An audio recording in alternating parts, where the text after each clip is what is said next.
শুধু সকাল বিকাল দুই বেলা যদি আমার খাবারের বন্দোবস্ত হয়, আমি আর নবীর লক ছাড়ি না।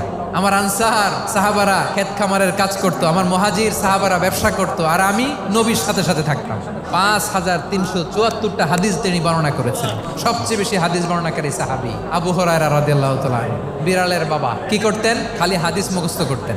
হাদিস প্রিজার্ভেশনের কাজে বিশ্বনবী ওনাকে কাজে লাগিয়েছেন। উনি একদিন বলেন, ইয়া রাসূলুল্লাহ আসমাউ মিনকা কাসীরান ফালা আহফাজু। নবী, অনেক কথা শুনি, আমার মনে থাকে না। বিষ্ণু বললেন, তাই তোমার চাদরটা বিছাও। আবু হুরায়রা বিছালেন। বিশ্বনবী হাত বুলায় দিলেন। এরপরে অনেক হাদিস বর্ণনা করলেন। আবু হুরায়রা বলে, তারপর থেকে বিশ্বনবী যাই বর্ণনা করে আমি শুনি আর একটাও ভুলি না। কোন সুবহানাল্লাহ। বিশ্বনবী ওনাকে নবীর এই যে লক্ষ হাদিস প্রিজার্ভেশনের এই দায়িত্ব দিয়েছেন সাইয়েদনা আবু হুরায়রা রাদিয়াল্লাহু তাআলা।